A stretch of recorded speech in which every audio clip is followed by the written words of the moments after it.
Step into Value Zone. Value zone hyper mart Patancheru. నమస్తే, welcome to Suman TV. వచ్చే ఎన్నికల్లో విజయమే లక్ష్యంగా వైఎస్ఆర్సీపీ పార్టీ పావులు కదుపుతుంది. ఈ మేరకు వ్యూహాత్మకంగా అభ్యర్థుల ఎంపికైతే చేపడుతుంది. మరోవైపు ఇదే అభ్యర్థుల ఎంపికని అటు టీడీపీ జనసేన కూటమి విమర్శిస్తుంది. ఒక స్థానం నుంచి ఇంకో స్థానానికి అభ్యర్థుల మార్పుపై అయితే విమర్శలు అయితే వ్యక్తమవుతున్నాయి. తాజాగా 27 మంది జాబితాతో కూడిన రెండో లిస్టుని వైఎస్ఆర్సీపీ విడుదల చేసింది. దీనిపై మాట్లాడదాం. ప్రస్తుతం మనతో పాటు ఉన్నారు ప్రముఖ పొలిటికల్ అనలిస్ట్ పురుషోత్తం రెడ్డి గారు. సార్ నమస్తే అండి. నమస్తే అండి. సార్, మొదట డీటెయిల్స్లోకి వెళ్లే ముందు మొదటి జాబితాకి రెండో జాబితాకి ఎందుకండి ఇంత ఆలస్యమైంది? జాబితాలకి తేడా లేదు, అంటే పేర్లు మారాయి తప్ప స్వభావం మారలేదు. అంటే బేసిక్ గా ఒక రాజకీయ పార్టీ అభ్యర్థుల ఎంపిక లేదా మార్పులు చేర్పులు కొత్త వారికి అవకాశం ఉండదు. ఆ పార్టీ అంతర్గత వ్యవహారం కావచ్చు, కానీ సహజంగా దేని ప్రాధాన్యత తీసుకుంటారంటే ఎన్నికల్లో ఎవరైతే బెటర్ గా ఉంటారు, లేదా కొత్త వారికి అవకాశం ఇవ్వాలి, లేదా కష్టపడిన వాళ్ళకి అవకాశం ఇవ్వాలి, ఇట్లా ఒక రాజకీయ పార్టీలో మార్పులు చేర్పులు జరుగుతాయి. కానీ వైసీపీలో మార్పులు చేర్పుల్ని ఆ పార్టీ శ్రేణులు ఏమనుకున్నాయంటే, చాలా మంది ఎమ్మెల్యేల పట్ల ప్రజల్లో కానీ లేదా పార్టీ శ్రేణుల్లో కానీ వ్యతిరేకత ఉంది. పర్సనల్ గా జగన్మోహన్ రెడ్డి గారి పరిపాలనతో సంబంధం లేకుండా ఎమ్మెల్యేల పట్ల తీవ్ర వ్యతిరేకత ఉంది. కొంతమంది ఎక్కువ 50-60 సంఖ్య ఎలా ఉండొచ్చు. వీళ్ళు పూర్తిగా పార్టీ యంత్రాంగాన్ని పక్కన పెట్టేశారు. పార్టీ యంత్రాంగాన్ని, పార్టీ కేడర్ ని పూర్తిగా నిర్లక్ష్యం చేశారు. ప్రజల్లో కూడా కొంతమందికి చెడ్డ పేరు ఉంది వాళ్ళ వ్యవహార శైలి వల్ల. కాబట్టి వాళ్ళని మార్చేస్తే బాగుంటుందని మారుస్తున్నాడేమో జగన్ అని చాలా మంది అనుకున్నారు. ఇప్పుడు తెలంగాణ ఎన్నికలు కట్ చేస్తే 11 మందికో 12 మందికో మారిస్తే ఎక్కువ మంది గెలిచారని, అంటే ఇంకొక 10 మందిని మార్చుంటే గెలుచుంటారని, ఇట్లాంటి అంచనాలతో వైసీపీ శ్రేణులు ఉంది. ఇప్పుడు జగన్ గారి మార్పు స్టైల్ చూస్తా ఉంటే అదేం కనపట్ల. ఇప్పుడు ప్రతిపక్షాల విమర్శ, ఈ నియోజకవర్గంలో సెట్ గానోడు, అంటే ఇక్కడ పనికిరాని కాయను ఆపకరాని పనికి వస్తుందని రాజకీయ విమర్శ చంద్రబాబు నాయుడు గారు చేస్తుండొచ్చు, కానీ బేసిక్ గా ఎందుకు మారుస్తున్నారు ఎవరికి అర్థం కావట్లా. అంటే మార్చేది మీ పార్టీ అంతర్గత వ్యవహారం. మీ విశ్లేషణ ఏంటంటే ఎందుకు మారుస్తున్నారంటే మీ విశ్లేషణ ఏంటి? మీరేమనుకుంటున్నారు?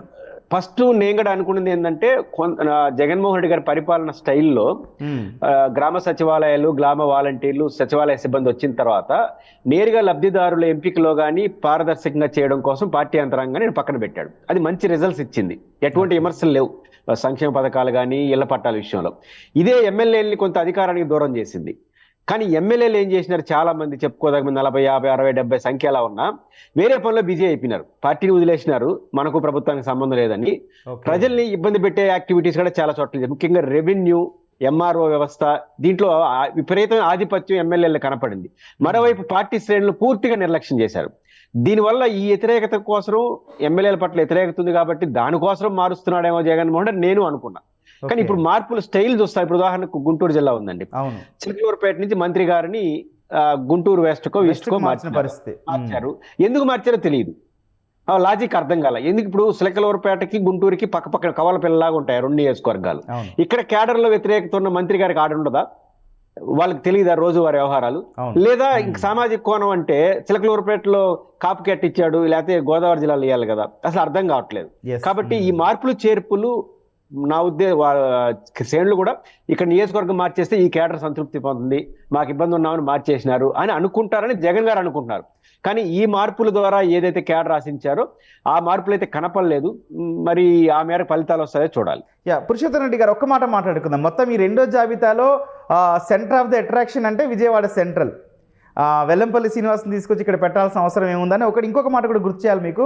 సోషల్ మీడియాలో ప్రధానంగా టీడీపీ జనసేన కూటమి కావచ్చు, మా విజయం ఇక్కడే మొదలయ్యింది అని కూడా సోషల్ మీడియాలో జరుగుతున్న చర్చ. ఏం సమాధానం చెప్తారండి? అసలు ఎందుకు మార్చారంటే ఏం చెప్తారు?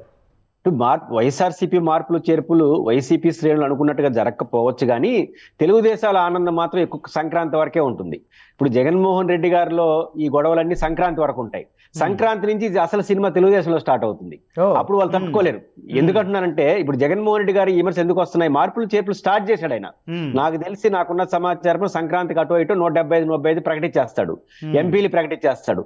అప్పుడు వీళ్ళు స్టార్ట్ చేస్తారు తెలుగుదేశం వాళ్ళు అభ్యర్థులు. ఇప్పుడు ఆయన 20-30 జనసేనకి ఇవ్వాలి. ఆ 20-30 చోట జనసేన తెలుగుదేశం గమ్మునుంటారా? సినిమా చూపించరా? లేదా బీజేపీ Point ఏ, మీరన్నది కూడా. కాబట్టి సంక్రాంతికి ముందు జగన్ సినిమా కనపడుతుంది, సంక్రాంతి తర్వాత తెలుగుదేశానికి సినిమా కనపడుతుంది. కాబట్టి తెలుగుదేశం ఆనందం సంక్రాంతి వరకే. కాబట్టి ఈ విషయంలో జగన్ కొంచెం అడ్వాంటేజ్ లో ఉన్నాడు, తొందరగా పరిష్కరించుకుంటున్నాడు, మంచో చెడ్డో. తెలుగుదేశం స్టార్ట్ చేసిన తర్వాత వాళ్ళ అసలు స్వభావం బయటపడుతుంది. ఈ వెల్లంపల్లి శ్రీనివాసరావుని తీసుకురావడం పట్ల జగన్ వ్యూహం ఏమై ఉంటుంది అనుకుంటున్నారండి? బహుశా నేను ఇప్పటి వరకు మార్పులు చేర్పులు చేసిన వాళ్ళందరిలో పట్ల ఎక్కువ 90% ఒక ఆళ్ల రామకృష్ణారెడ్డి గారి పట్ల వ్యతిరేకత కన్నా అటు చిరంజీవి గారికి ఇవ్వాలనే కాన్సెప్ట్ ఉన్నట్టుంది. ఓకే, అదర్ దెన్ మిగతా అన్ని చోట్ల కొంత కేడర్ లో వ్యతిరేకత ఉంది అనే ఉద్దేశంతోనే ఇచ్చినట్టే కనిపిస్తుంది. అయితే మా తిరుపతి, చంద్రగిరి అది మినహాయింపు, వాళ్ళ కుటుంబానికి ఇవ్వాలనుకున్నారు, ఇచ్చేసినారు.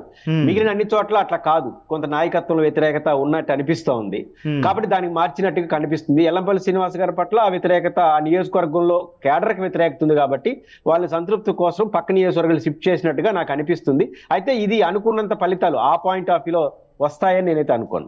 రైట్. అట్లాగే అండి, ఈ లిస్ట్లో చూసుకుంటే వారసుల ఎంట్రీ అయితే క్లియర్గా కనిపిస్తుంది. అటు పేర్ని కిట్టు గారు కావచ్చు, చెవిరెడ్డి భాస్కర్ రెడ్డి తనయుడు కావచ్చు, ఇట్లా ఈ వారసుల ఎంట్రీ ఏ విధంగా ఉండబోయే అవకాశం ఉంటుందండి? వారసుల ఎంట్రీని తప్పు కాదు, సహజంగా వాళ్ళు రాజకీయ నాయకులుగా తమ వారసునే పెట్టుకుంటారు. చంద్రగిరిలో భాస్కర్ రెడ్డి గారు, తిరుపతిలో కరుణాకర్ రెడ్డి గారు, మీరు చెప్పినట్టు పేర్నిడి కిట్టు గారు, వీళ్ళు ఉన్నారు. అయితే వైసీపీ క్రమేణా ఏమవుతుందంటే శ్రేణుల్లో 2 రకాల ప్రాబ్లమ్స్ వస్తున్నాయి.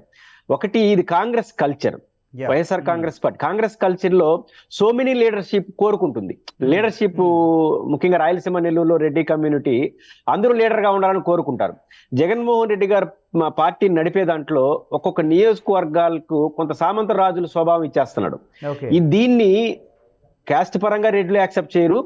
రెండోది, కాంగ్రెస్ కల్చర్ అసలు ఒప్పుకోదు. బహుముఖ నాయకత్వాన్ని కాంగ్రెస్ కోరుకుంటుంది. ఎందుకంటే మీరైన నాయకుడు, నేను నాయకుడు అంటాడు.